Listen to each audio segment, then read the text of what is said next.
Hello everybody and welcome back to The Legend of Zelda Twilight Princess. This one is for you, Mr. Lead Penguin. This chicken will not leave me alone in my recording.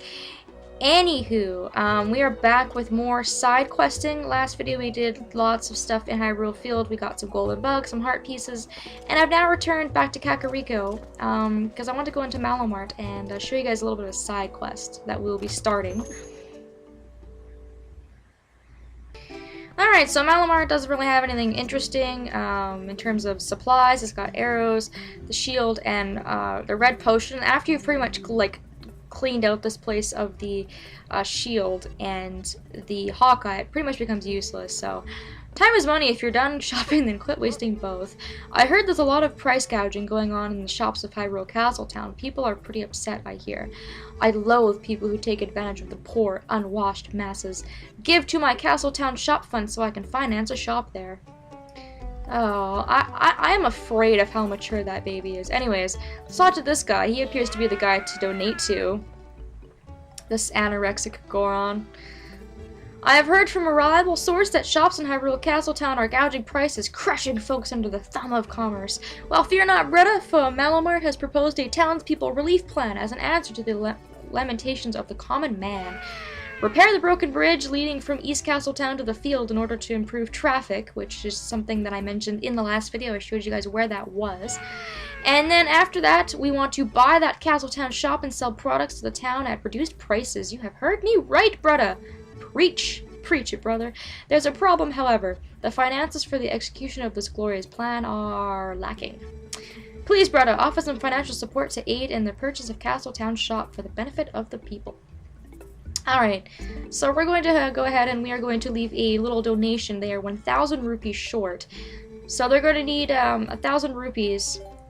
And we definitely don't need our money for anything right now. So I say we just go ahead and we donate all 590 of it. Don't see what the problem is, and then we only have 410 rupees next time we come back. And trust me, once we dump off all these bugs on Agatha, that will be very, very easy to accomplish. So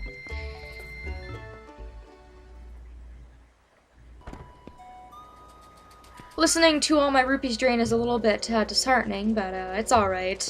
How is Beth doing? I haven't checked on you guys in a little while. I thought that Zora boy had gotten better, but he's been really depressed lately. He doesn't try to make friends with anyone, and every day he just gets up and goes straight to the graveyard. It's really weird. Oh, well, at the very least we know he's recovered and he's feeling better, I guess, physically, although emotionally he seems to be pretty upset. He probably is aware that his mother has passed away now, which is pretty sad, but we will leave him to his mourning and check up on the prince later. For now, I want to get back to the side questing stuff, so onward ho! Since we've pretty much explored the right side of the map, or at least, you know, the rightmost part that we could, because of all the bridges being out of commission, I think it might actually be faster to warp, which is what I think I might do. I might actually just kind of start in Castletown, because we've already been to the Farron province and gotten all the bugs and stuff in that area. So we're going to go ahead and we're going to warp, and we have a very, very nifty warp that is actually in Castletown, so let's go ahead and start things off there. I think that's a good idea.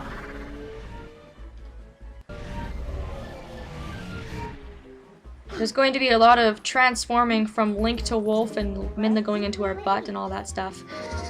The transformation and having to get her to transfer you into a wolf every single time you want to warp gets a little bit tedious, but it has to be done, I do suppose. So there are going to be some bugs outside of this area. The first is going to be up here. You need your claw shot for this. So you have to finish Lakebed Temple before you can get this. Technically, I guess you could get it with the Gale Boomerang. You could try to, like, snatch up this bug, but it's kind of difficult to see, I would imagine. So we're going to snatch up the female butterfly. As you can see, it's a lot harder to see crap during the daytime. But anyways, the first one is up there, and then there should be another one in a flower bed around here somewhere. I do see flowers up that way. So let's go to the south now and see if we can't find that other butterfly. Of course, I should probably have my horse for this, or I should have stayed a wolf and dashed, but I like to do things the hard way. As you can see up here, there's a little patch of flowers just randomly decorating the side of the road, which I guess is kind of nice with the male butterfly. So there we go. We're gonna have a ton of bugs to bring back to Agatha. So I hope she is gonna be happy. Although knowing her creepy bug fetish, I'm sure she will be very happy, and I don't really know if that's a good thing or a bad thing. So now we're going to go into town and we're going to turn in the bugs that we have and work on refilling our wallet. And just to remind everybody, this guy here we need to donate money to. We need to also donate him 1,000 rupees so that we are able to get a piece of heart. So you have lots of money to give away, and luckily Agatha is going to give you the money to supply you for that. So let's go find her house, which should be right here. Agathas Bug Castle.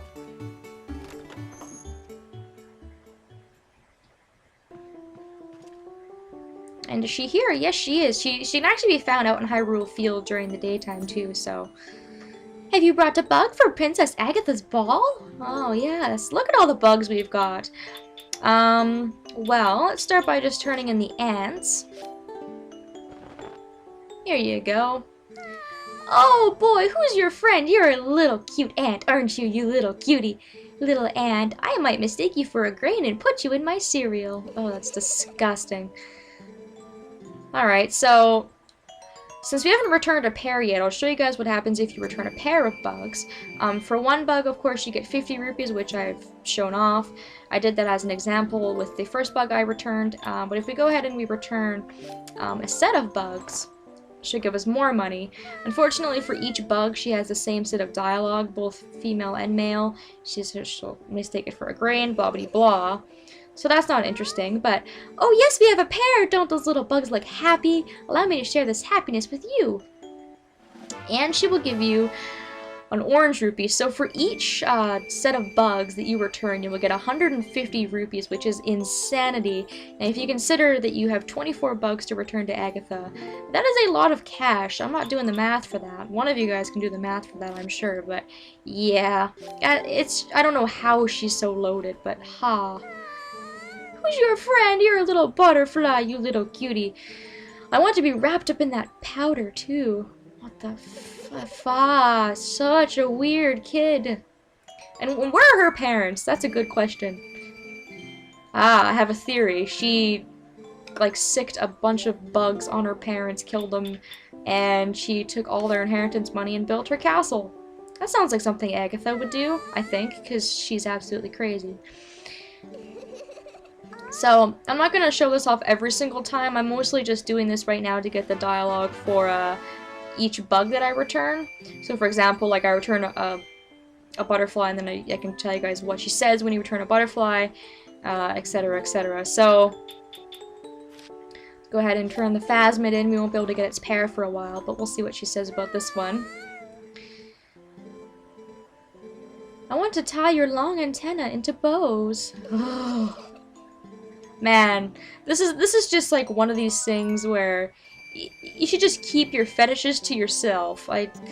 You know, I mean, I commend you for loving bugs and stuff, but man, oh man. Alright. One more bug and then I will stop. We will go ahead and we will turn in the dragonfly. When you look at me with those great eyes, you what? Oh wait, no, don't finish that sentence. I don't think I want to know what you would do. Alright, so we're not going to give her every single bug, just because I know that's going to get tedious and boring to watch, but also, if you leave without giving her the bugs you have, I know you have bugs. It's like, oh dear lord, you're stalking me. So creepy. It creeps me out that she could like be able to like smell the bugs on you or something just insanely weird like that. So, I did miss a bug when I went and collected our first one, so we're gonna go back and get its counterpart. If if you go to the South Hyrule field from Castletown, I do believe I collected the ladybug. I think it was the female ladybug over in the right side of this little patch here. You can see it's right there. I collected that bug just to show you guys the example of what happens when you return a bug to Agatha, and showing off her and all that other stuff. But we can actually get its counterpart. It's over here by this big gigantic rock that's surrounded by birds. I wonder what's at the top. I actually forget. I might climb up there just to see, but you can see the bug is right here in this little flower patch. So these two bugs are relatively easy to find. And more plants! Oh my god, I hate these plants so much. You don't even know. And I hate gways too. Gways are quite annoying and a pain in my butt. And just gonna destroy these plants, I guess, before they eat me. Because we all do not want a repeat of the forest temple all over again, I'm sure. And I guess we can also kind of fill our wallet up. We're going to be giving most of our money away anyways. And with those bugs we return to Agatha, we pretty much already have enough money to like restore Castletown back to its, or not restore Castletown, but give that money and go ahead and get that bridge back. So I'm assuming here we have to dig or do something like that. Yeah. Let's dig down. Hey, would you look at that? It's a big area full of a lot of bugs. I think I'd rather be human Link for this. Because there's going to be these Tektites are going to come and bounce on land and completely screw me over. They're going to ambush me. Oh no! Can't use my sword in water. Get up, Link. I think you have to destroy all the enemies in this cave for the... There's a chest in here. I do know that. But I think you have to destroy all the enemies in the cave for it to appear. So let's get rid of all of them. And then there we go, chest will spawn on the other side. I doubt this chest has anything of super importance, but the hell with it. While we're here, we might as well grab it, right? One less thing I have to worry about, so let's grab it. And it has 100 rupees in it. That's actually not a bad prize. All things considered, you know, since you need a lot of rupees in this game and stuff, it's not bad. I mean, even the cave I went through in Lake Hylia isn't necessary, but you do get a lot of rupees for it. It's quite nice, so. Alright.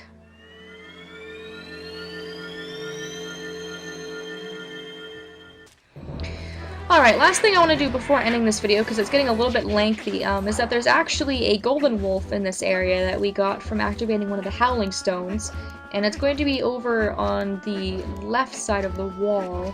I think he's just going to be pretty much standing in plain sight over here. So I think it's about time we get another sword move. It's been a while. And you can never have enough sword moves, so. Get ready, Link!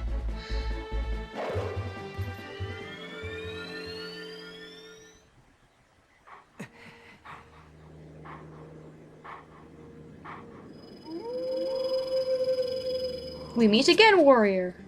It appears your efforts have begun to return some vigor to Hyrule, but it's far too early to relax. Do you feel ready to earn another hidden skill to steel yourself for the forthcoming battles against more powerful foes? Yes, that sounds so epic when he says it like that. Alright, so we need to use the shield attack on him. If you remember, you basically just go ahead and use your shield and then attack, opening up their defenses. Easy stuff. So, my third hidden skill is the backslice. And if you guys have played Wind Waker, this skill comes straight out of that game, so it's good stuff. A mere shield attack is no match for an enemy protected not just by a shield, but by a thick, full body coat of armor. Such enemies are often focused on guarding against frequent frontal attacks. They often leave their rear unprotected. That is when you L-target and press A while tilting the control stick to jump behind them. And you can see, you can slice their back, hence why it's called the backslice. I think this was a lot better done in Wind Waker, honestly. It looks way cooler in Wind Waker, but that's alright. It still looks pretty awesome in this game, and it's pretty useful in some situations. You carry yourself well, but do not forget the proper timing for swinging your sword while you jump. Alright, awesome. Get her done, Link.